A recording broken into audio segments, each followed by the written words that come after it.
Une des questions qu'on se fait souvent poser puis qui mystifie pas mal de monde quand on arrive devant un piano, c'est à quoi servent les pédales? Donc les pédales, il y en a trois. Gauche, milieu, droite. Celle dont on se sert le plus souvent, là, et là je parle 90% du temps, c'est la pédale de droite. On l'appelle la pédale forte.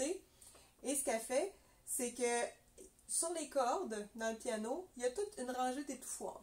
Et quand je pèse sur une note, l'étouffoir relève. Si je lâche la note, l'étouffoir retombe sur la corde, donc le son arrête.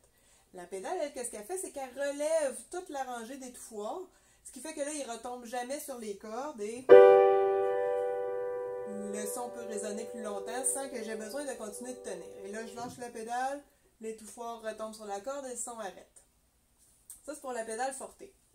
La pédale de gauche, celle qu'on utilise très rarement, mais quand même, qui est la deuxième plus utilisée, s'appelle la pédale douce. Donc, la pédale douce, elle, va, sur un piano à queue, décaler toute la rangée de marteaux. Les marteaux qui frappent sur les cordes. Donc, au lieu de frapper sur 3 cordes ou sur 2 cordes à la fois, ils vont frapper sur 2 ou sur une corde. Donc, ça va jouer moins fort.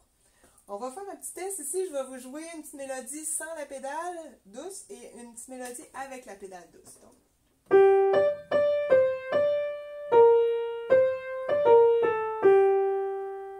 sans la pédale. Et là, je mets la pédale.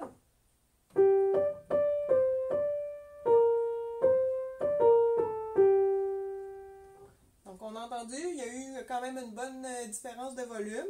On l'utilise, on l'appelle aussi una corda en italien. Et donc, c'est pour dire qu'elle frappe juste une corde ou qu'elle frappe moins de cordes. Donc, voilà, on s'en sert parfois dans les pièces où si on avait à jouer avec un chanteur qui chante vraiment pas fort, donc je pourrais utiliser l'una corda pour l'accompagner sans l'enterrer.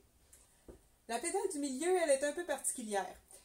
Sur les pianos droits, ce qu'elle fait, c'est qu'elle fait descendre un feutre entre le marteau et la corde.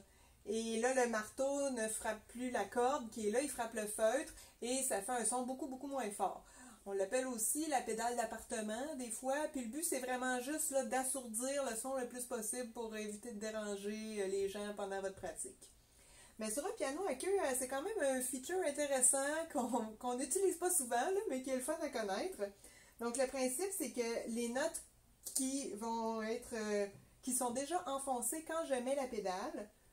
Fait que, par exemple, je vais jouer Do. Et là, je mets la pédale. Ces notes-là vont continuer de résonner. Mais les autres